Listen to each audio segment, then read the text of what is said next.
The Tale of Kaelhar, the Dragonbane. In the ancient tapestry of the Realms of Elysar, where every mountain peak and forest glade is nourished by the tree of creation's light, one land stands apart for its unrelenting harshness, Dracarthes. This mountainous realm is often called the Worm's Cradle, for in the depths beneath its craggy terrain, legends say dragons were first conceived from the molten womb of the earth. For centuries, Dracarthes has been home to a creature so fearsome that bards dare not sing its name after twilight. This beast, Zarthrax the Infernal, was said to have emerged from the volcanic heart of the region, as if spat out by the planet's core itself. Towering above the tallest spires of rock, Zarthrax scorched the land, raining fire upon villages and kingdoms that tried to carve out a life in the perilous shadows of these mountains. In the wake of every assault, blackened rubble and glowing embers remained, a testament to the dragon's fury. Childhood shadows. Far to the north of Dracarthes lies the frostbound realm of Vrindle, a land of perpetual winter where the wind howls like a chorus of hungry wolves. It was in a small Vrindelian village, nestled among jagged ice cliffs, that Kaelhar was born. From an early age, his life was shaped by the haunting memory of fire meeting ice. He was but a child when Zarthrax descended upon Vrindle, an event so rare it was whispered that the dragon had pursued a band of adventurers fleeing across the tundra. Whatever the reason, the onslaught was brutal, and Kaelhar's village was left in smoldering ruins. Kaelhar survived, but not without scars. He was pulled from the ashes by a traveling shaman named Soren, who sensed a potent blend of rage and grief simmering within the boy.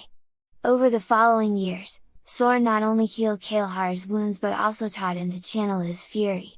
Under the shaman's guidance, Kaelhar practiced meditation each dawn, his bare feet on snow-laden ground, learning to temper his wrath with wisdom. He studied the discipline of a hunter, tracking elusive creatures across icy fields, honing patience and stealth in the barren tundra.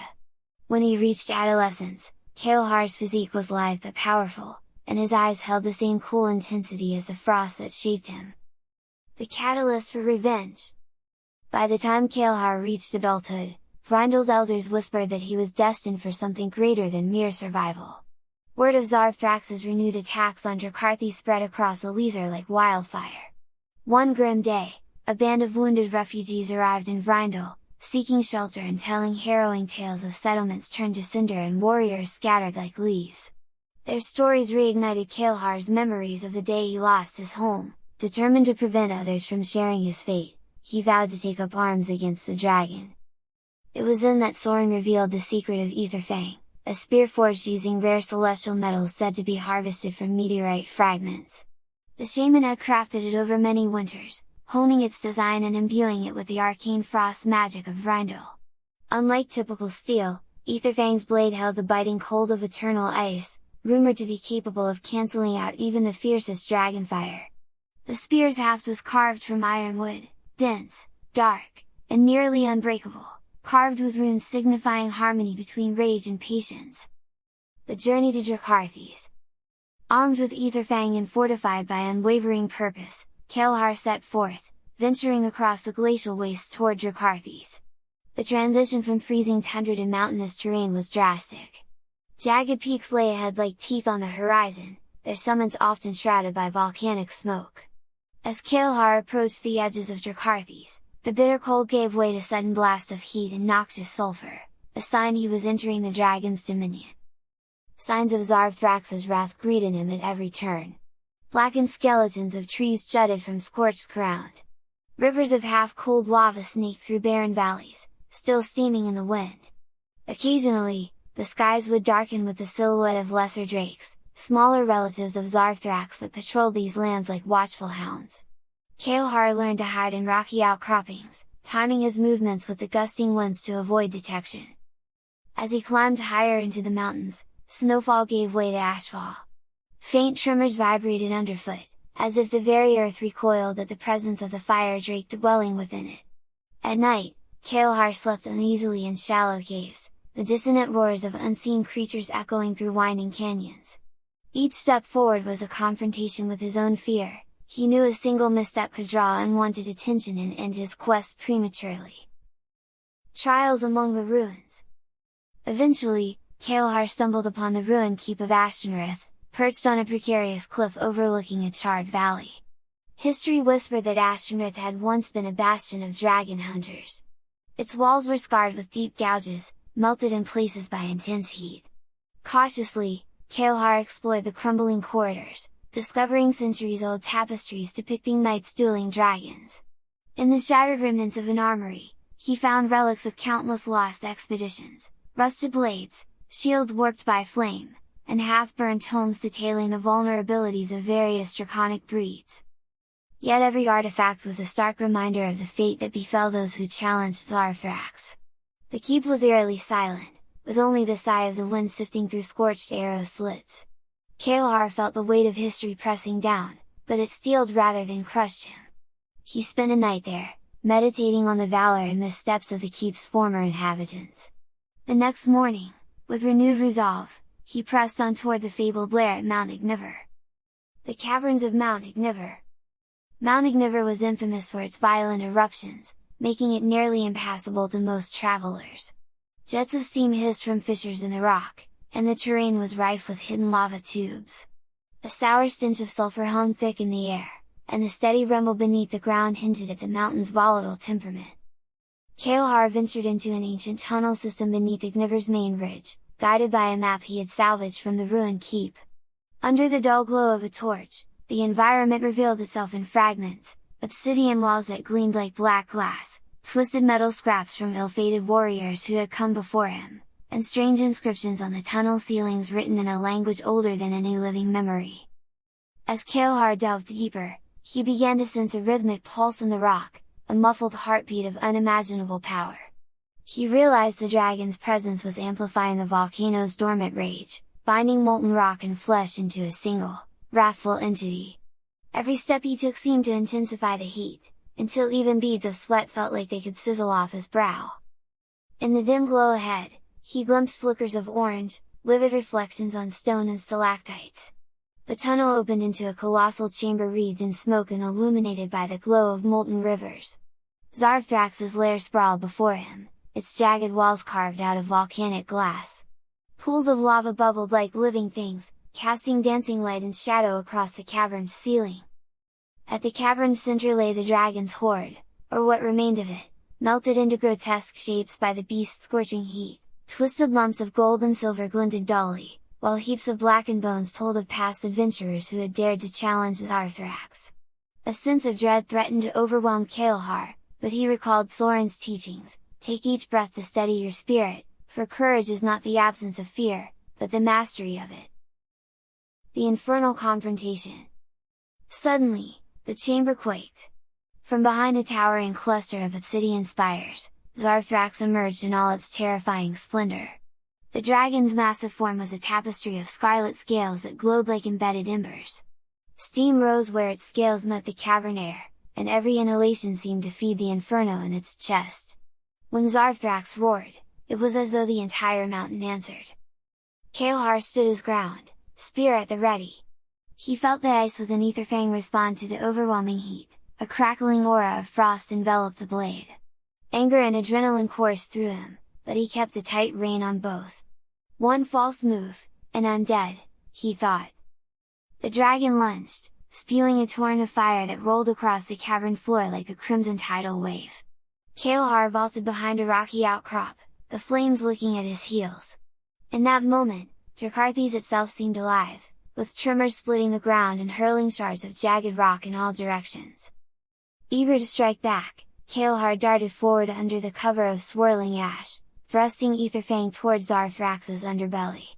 The dragon, impossibly agile for its size, twisted away, using a colossal wing to buffet him aside. Kaelhar stumbled, feeling the scorching heat press in on him from every direction. Battle of fire and frost! Time blurred as their desperate struggle continued. Each breath was a ragged gasp, each heartbeat a pounding drum in Kaelhar's ears. Zarthrax snapped at him with fangs as long as swords, while Kaelhar spun and slashed with the shimmering spear, the opposing forces of fire and ice colliding in explosive bursts of steam.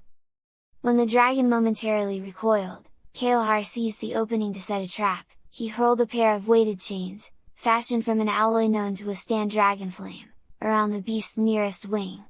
With a thunderous crash, Zarthrax toppled sideways, pinned temporarily by his own thrashing as the chains tightened. Kaelhar took aim at a vulnerable patch of scales near the dragon's chest. But just as he prepared to thrust, Zarthrax bellowed and heaved, snapping the chains like thread. The retaliatory strike was vicious, a swipe of the dragon's tail that caught Kaelhar across the chest, sending him crashing into a cluster of stalagmites. Pain exploded through his ribs, and he tasted blood. Stars swam before his eyes.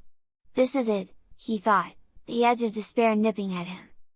But in his half-dazed state, Kaelhar remembered the faces of his lost family, the smoldering ruins of his home. Rage and grief merged into a singular focus: Zarthrax must fall. Groaning, he pushed himself to his feet. The cavern quaked once more as the volcano teetered on the edge of eruption, lava surged into new fissures, flooding the lower edges of the lair. Acrid smoke choked the air, transforming the battlefield into a labyrinth of swirling ash. The final strike. Summoning the last of his strength, Kaelhar managed to scramble onto a rocky ledge above the dragon. With a guttural cry, he leapt, driving Aetherfang downward. Frost magic crackled and glowed brilliant blue as the spear's tip found a gap in Zarthrax's armor. With a hideous wail that echoed through every corridor of Mount Igniver, the dragon lurched, flames spouting wildly from its jaws as life ebbed from its massive body. For a moment, it seemed time itself paused. Zarthrax's eyes blazed brighter than ever, as if refusing to surrender. But Kaelhar twisted Aetherfang, sending a final surge of icy power into the dragon's heart. The great beast's roar faded into a last trembling sigh, and its colossal form crashed into a bubbling river of lava, sending a plume of sparks and molten rock into the air. Victory was at hand, but the mountain was not yet sated. With Zarthrax's death, the seismic forces he had kept in check erupted with full force. Chasms split the cavern floor as waves of magma spilled across newly opened vents.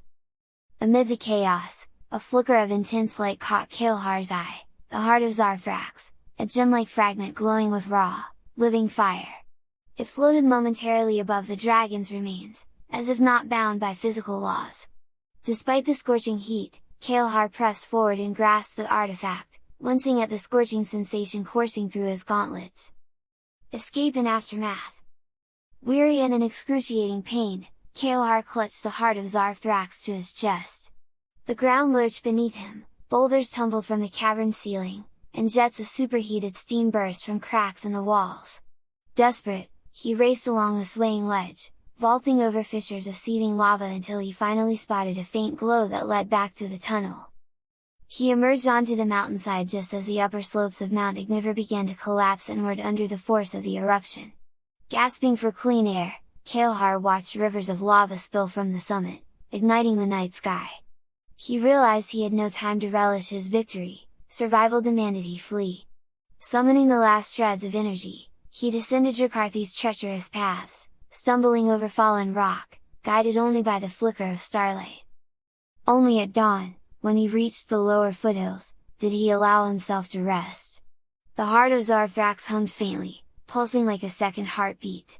Kaelhar stared at the artifact, recalling legends that it would bestow unimaginable power on its bearer, but also remembering the cautionary tales of corruption. Return to Vrindle. Word of the Dragonbane's triumph spread across Elysar faster than any flight of drakes.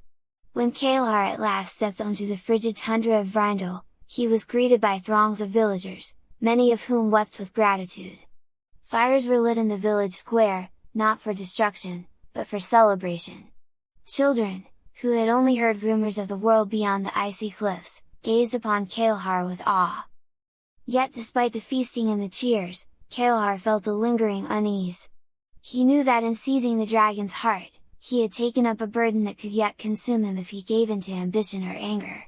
Even as he accepted garlands of frost blossoms and banners woven in his honor, he sensed the gem's power stirring within him, its heat sometimes felt through his armor.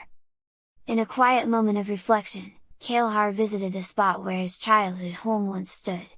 Snow covered the charred earth, but beneath it lay the memories of a life stolen by fire. Planting Aetherfang into the frozen ground, he knelt, whispering a vow to never repeat Zarthrax's fury. Power, he realized, was a gift only if wielded with wisdom. Legacy of a Dragonbane. In time, bards took up the song of Kaelhar, the Dragonbane, recounting his incredible odyssey through Dracarthi's blazing peaks and his climactic confrontation with the Infernal. Young warriors across Elysar trained with renewed hope, believing that even the mightiest evils could be undone by courage and resolve.